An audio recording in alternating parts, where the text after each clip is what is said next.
সোলমাইদ school and college থেকে college শাখার আজকে পিকনিকের দিন আমরা যাচ্ছি কুমিল্লা ময়নামতিতে। সোলমাইদ স্কুল অ্যান্ড কলেজ বিশ্বাস করে শিক্ষা কেবল শ্রেণীকক্ষেই সীমাবদ্ধ নয়, শিক্ষার প্রকৃত বিস্তার ঘটে বাস্তব অভিজ্ঞতার মাধ্যমে। এই দর্শনকে সামনে রেখে কলেজের শিক্ষার্থীদের নিয়ে আয়োজন করা হয়েছে একটি পরিকল্পিত শিক্ষা সফর। এই ভিডিওতে তুলে ধরা হয়েছে এই সফরের যাত্রা, অভিজ্ঞতা ও শিক্ষার্থীদের শেখার বাস্তব প্রয়াস। এই শিক্ষা সফরে যাত্রা শুরু হয় সকাল 7:30 ঢাকার গুলশান ভাটারা এলাকা থেকে দুটি বাসে করে শিক্ষার্থীরা ও শিক্ষকবৃন্দ রওনা দেন কুমিল্লার উদ্দেশ্যে। যাত্রা শুরু থেকেই নিরাপত্তা, শৃঙ্খলা ও সময় অনুবর্তিতা নিশ্চিত করা হয়। এই সফরের জন্য দুটি আলাদা বাসের ব্যবস্থা করা হয়। প্রতিটি বাসে দায়িত্বপ্রাপ্ত শিক্ষক ও সমন্বয়ক উপস্থিত ছিলেন, যাতে শিক্ষার্থীদের যাত্রা নিরাপদ ও সুশৃঙ্খল থাকে।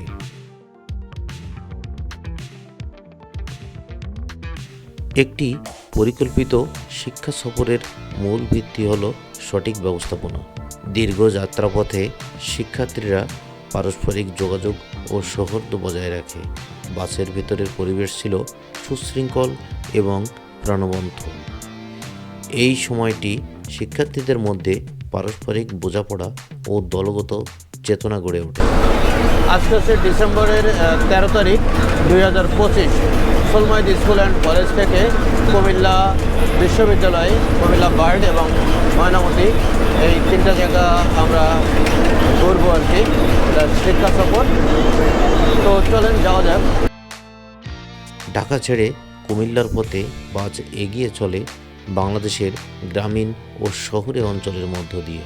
রাস্তার দুই পাশে দেখা যায় সবুজ প্রকৃতি, জনবসতি এবং কর্মব্যস্ত মানুষের জীবনধারা। এই দৃশ্যগুলো শিক্ষার্থীদের সামনে দেশের বাস্তব ভূগোল ও পরিবেশকে তুলে ধরে। আমরা কুমিল্লা চলে এসেছি। এটা হচ্ছে কুমিল্লা ক্যান্টনমেন্ট বাজার। তো আমরা একেবারে গন্তব্যের কাছাকাছি।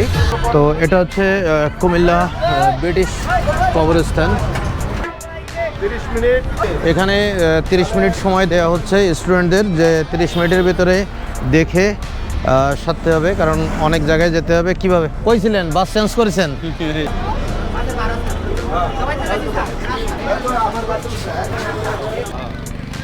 বাহ, সবুজ, বেশ গোছানো গাছানো এলাকা।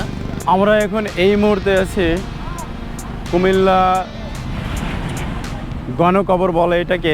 সবুজে ঘেরা নীরবতার মাঝখানে দাঁড়িয়ে আছে ইতিহাসের এক নীরব সাক্ষী, ব্রিটিশ কবরস্থান কুমিল্লা। উপর থেকে তাকালে দেখা যায় সারিবদ্ধ সাদা সমাধি ফলক, যেন সময়ের বুকে লেখা কিছু নাম, কিছু গল্প, কিছু না বলা স্মৃতি। এই কবরস্থানটি নির্মিত হয়েছিল ব্রিটিশ শাসনামলে, বিশেষ করে প্রথম ও দ্বিতীয় বিশ্বযুদ্ধের সময় নিহত ব্রিটিশ ও কমনওয়েলথ সৈন্যদের স্মরণে।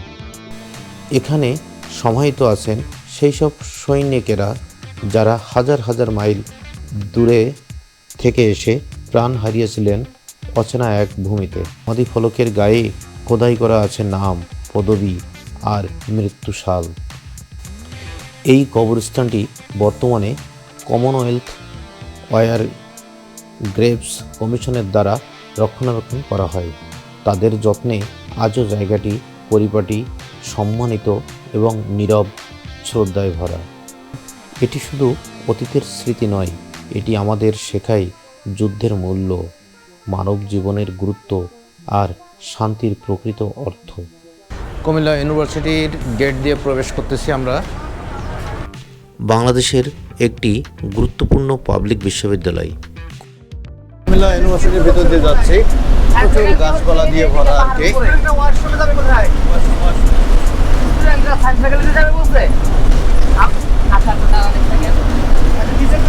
গাছগুলো বেশ সুন্দর লাগতেছে। এটা সব কৃষ্ণচূড়া গাছ, দুই পাশে লাগানো।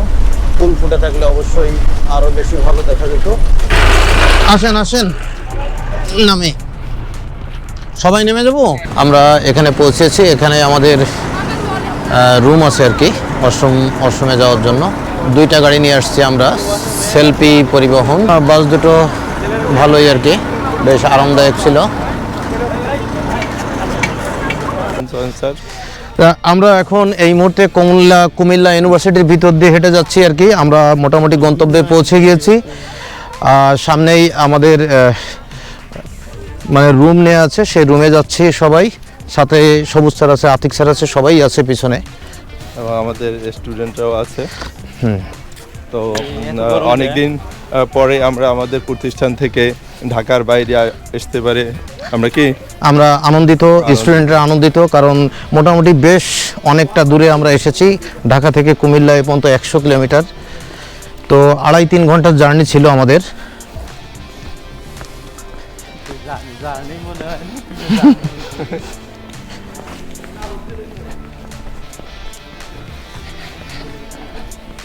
গেস্ট রুম, তাই না? এখানে দুটো রুম নিয়ে আছে। আমরা গেস্ট রুমে প্রবেশ করতেছি। এটা হচ্ছে doctor Dipu Moni club guest house. এই রুমটা আমরা নিয়েছি আর কি। এটা হচ্ছে কুমিল্লা ইউনিভার্সিটির গেস্ট হাউস, তো খারাপ না আর কি। এখান থেকে আবার ব্যালকনি আছে, এই ব্যালকনিতে আসলাম একটু। বাহ, ব্যালকনিতেও সুন্দর, একটু পাহাড় এলাকা, একটু উঁচু নিচু ডিবা টাইপ, টিলার উপরে বিল্ডিংগুলো করা হয়েছে। পাহাড় দেখা যাচ্ছে এখানে, পাহাড় ঠিক না, এটাকে টিলাই বলতে হবে। কুমিল্লা ইউনিভার্সিটির ভিতর দিয়ে হেঁটে যাচ্ছি, দুই পাশে কৃষ্ণচূড়া গাছ, সুন্দর লাগতেছে, খুবই ছায়া ঘন পরিবেশ। সামনে স্যার ম্যাডামরা আছে এখানে। তো আমরা এখন যাচ্ছি ওই পাহাড়ে যাচ্ছি আর কি, পাহাড়ের চূড়ায় যাব। আমাদের সাথে আমাদের দুজন প্রিয় ম্যাডাম আছে, এখন মনে হয় ছুটি আছে, ভালোই লাগবে। কুমিল্লা বিশ্ববিদ্যালয় শিক্ষার্থীরা এখানে বিশ্ববিদ্যালয় ক্যাম্পাস, শিক্ষা পরিবেশ ও স্থাপত্য কাঠামো পর্যবেক্ষণ করে। এই ভ্রমণ শিক্ষার্থীদের মাঝে উচ্চশিক্ষা সম্পর্কে বাস্তব ধারণা সৃষ্টি করে এবং ভবিষ্যৎ লক্ষ্য নির্ধারণে সহায়তা করে।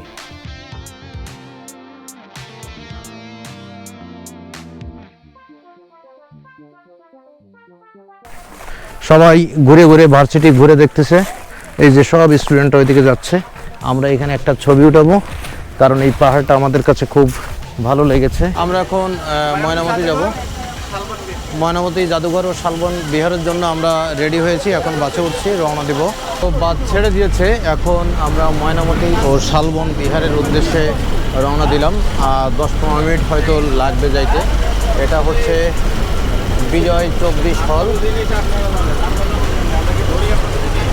কুমিল্লা ইউনিভার্সিটির ভিতর থেকে আমরা রওনা দিয়েছি।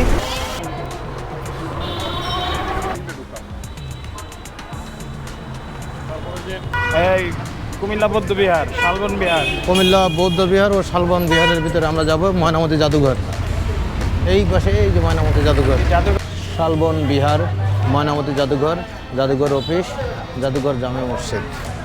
এটা হচ্ছে শালবন বিহারের গেট। 5 টাকা করে টিকিট, জন প্রতি 5 টাকা। আমরা শালবন বিহারে আসলাম, এখন ঘোরার উদ্দেশ্যে বের হলাম। তো প্রাকৃতিক দৃশ্যটা আসলে খুবই মনোরম। 12 এবং 11 ক্লাসের স্টুডেন্ট নিয়ে উপস্থিত হয়েছি। আমরা শিক্ষকরা এখানে তাদের বিভিন্ন দিক নির্দেশনা দিচ্ছি এবং অনেক ঐতিহাসিক অর্থাৎ ইতিহাস সম্পর্কিত যে তথ্যগুলো আছে এখানে আমরা এদের শিক্ষার্থীদের জানানোর চেষ্টা করছি। ধন্যবাদ। তো বিহারে প্রবেশের পথ হচ্ছে এদিক দিয়ে।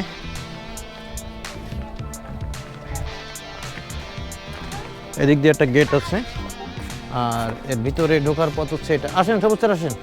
বিহারের একেবারে ভিতরে যে মূল বিহারটা আছে ওখানটাতে যাব।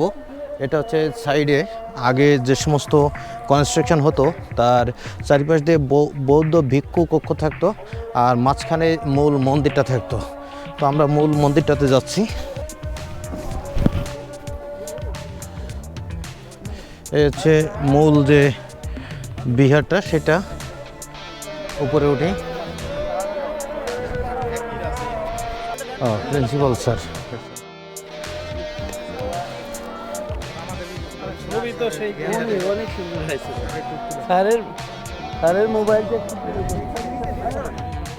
এটা হচ্ছে মূল যে মন্দির, সেই মূল মন্দিরটা এরকম পুরোটা তো আর নেই, ধ্বংস অবশেষ আছে আর কি। এটা দেখে বোঝা যায় যে তখনকার যে আর্কিটেক্ট সেটা কত সুন্দর ছিল। আমাদের প্রিন্সিপাল স্যার।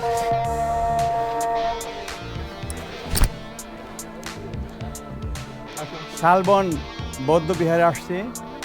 এখানে তাদের পুরানো অনেক স্মৃতি আমরা দেখলাম, কীর্তি স্থাপনা দেখতে পেলাম, খুবই ভালো লাগলো। হয় তো সমতট রাজ্যের বিশাল একটা তীর্থস্থান ছিল এটা আসলে, যেখানটাতে দেব যে রাজা ছিল, পাল যে রাজা ছিল, তাদের বংশধরদের একটা বৌদ্ধ যারা ছিল তাদের একটা তীর্থস্থান ছিল এটা। বৌদ্ধদের যে একটা ধর্মীয় শিক্ষালয়, সেটা দেখলে বোঝা যায় যে কতটা তারা রুচিসম্মত মানুষ ছিল সেই সময়। এটা কিন্তু পরিশ্রম করে এই ইটগুলো তৈরি এটা করেছে। কিন্তু সিমেন্ট বালি না, হ্যাঁ, এটা হলো সুরকি। সুরকি পাথর। এটা ইটগুলো যে কত পুরনো সেটা দেখলেই বোঝা যায়। যদিও এখন শীতকাল, তারপরেও প্রচুর গরম লাগতেছে আর কি। গরমের চোটে আমরা আইসক্রিম খাচ্ছি। এখন ময়নামতি জাদুঘরে প্রবেশ করব।